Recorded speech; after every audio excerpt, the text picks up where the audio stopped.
Assalamualaikum warahmatullahi wabarakatuh.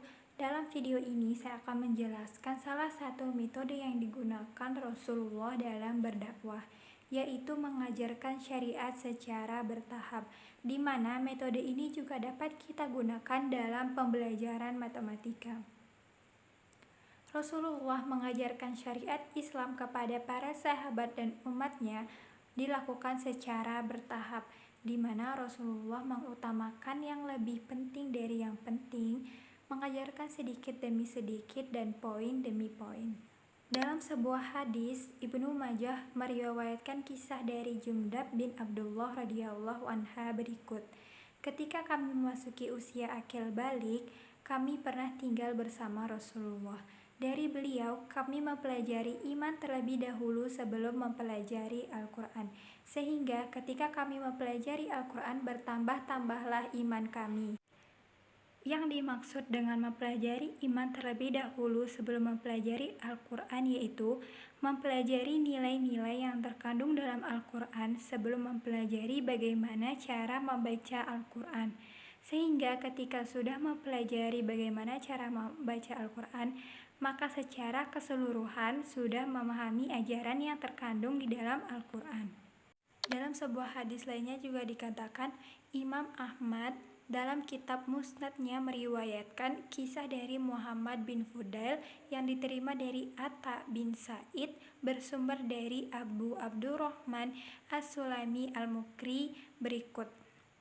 Seorang penutur dari golongan sahabat Nabi bercerita kepada kami bahwa mereka pernah mempelajari 10 ayat Al-Quran dari Rasul. Mereka tidak mempelajari 10 ayat lainnya sampai mereka mengetahui setiap ilmu yang terkandung di dalamnya.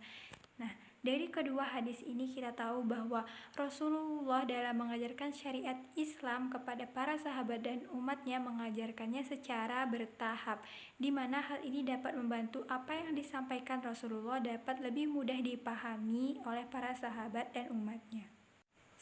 Sebab menuntut masyarakat untuk memahami ajaran Islam secara keseluruhan dalam satu waktu dapat menyebabkan mereka lari. Selain itu, mempelajari sesuatu secara bertahap juga dapat membuat apa yang dipelajari dapat lebih bermakna. Sama halnya juga ketika seseorang mempelajari matematika. Seseorang tidak bisa mempelajari secara keseluruhan materi matematika dalam satu waktu. Siswa pada awalnya akan mempelajari konsep-konsep dasar terlebih dahulu sebelum mempelajari konsep-konsep yang lebih kompleks dan abstrak. Di mana dengan memahami konsep-konsep dasar terlebih dahulu dapat membantu siswa memahami konsep matematika secara keseluruhan dengan lebih mendalam. Di jenjang pendidikan kanak-kanak, siswa akan diajarkan bagaimana cara menghitung. Kemudian pada tingkat selanjutnya, siswa akan mempelajari penjumlahan, pengurangan, perkalian, pembagian, dan begitu seterusnya. Sehingga ketika siswa diberikan soal tentang operasi bilangan, mereka dapat mengerjakannya karena siswa sebelumnya sudah mempelajari tentang penjumlahan, pengurangan, perkalian, pembagian. Dalam strategi pembelajaran matematika, hal ini termasuk ke dalam objek matematika. Salah satunya yaitu prinsip matematika. Prinsip dalam objek matematika merupakan landasan fundamental untuk memahami, mengorganisasi, dan memecahkan masalah matematika.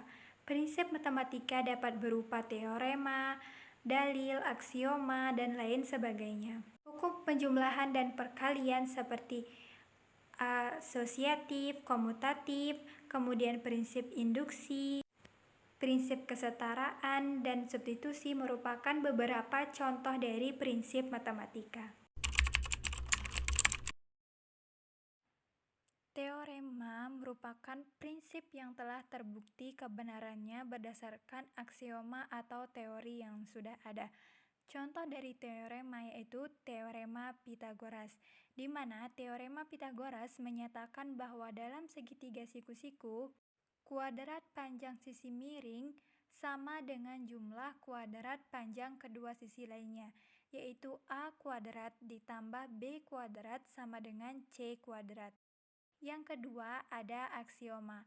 Aksioma adalah pernyataan yang diterima sebagai benar tanpa perlu pembuktian lebih lanjut, dan aksioma menjadi dasar dari sebuah teori atau sistem.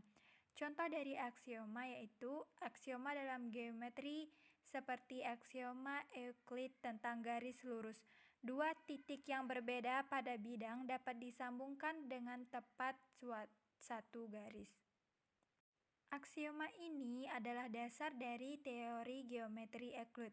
Kita tidak perlu membuktikan aksioma tersebut karena aksioma ini dapat diterima sebagai kebenaran dasar dalam geometri planar. Yang ketiga ada dalil. Dalil merupakan pernyataan yang dianggap benar. Biasanya dalil ada setelah diberikan pembuktian atau argumentasi tertentu.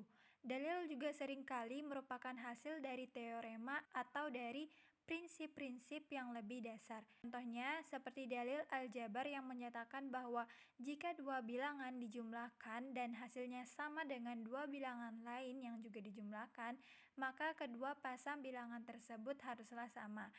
Contohnya di sini 4 tambah 6 sama dengan 10 tambah 0, di mana 4 tambah 6 juga sama dengan 10 dan 10 tambah 0 sama dengan 10.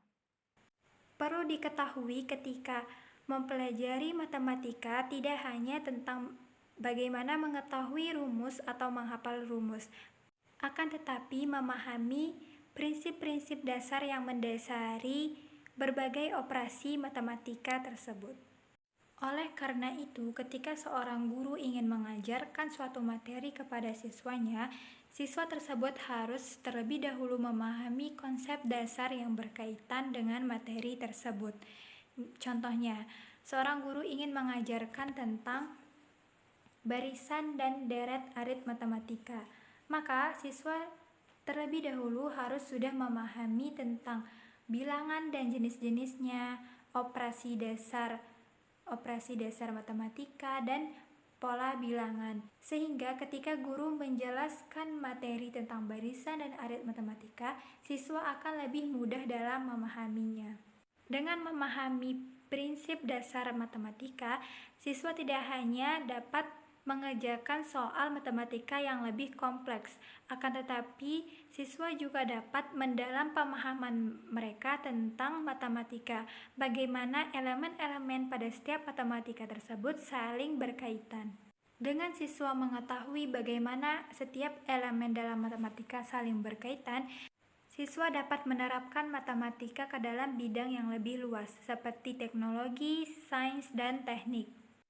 Selain itu, prinsip-prinsip matematika juga dapat digunakan dalam penelitian, sehingga dapat membantu membentuk teori baru dan memperluas pengetahuan yang sudah ada.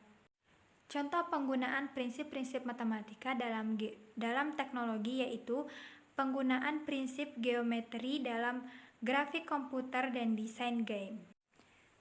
Dari metode yang digunakan Rasulullah dalam berdakwah, kita tahu bahwa pembelajaran yang dilakukan secara bertahap merupakan pembelajaran yang efektif, baik dalam syariat Islam atau dalam pembelajaran matematika. Rasulullah berdakwah kepada umatnya dilakukan secara bertahap. Dimulai dari mengajarkan hal-hal yang penting terlebih dahulu, kemudian mengajarkan iman sebelum mempelajari Al-Quran, sehingga ketika sudah mempelajari Al-Quran dapat memahaminya dengan mendalam.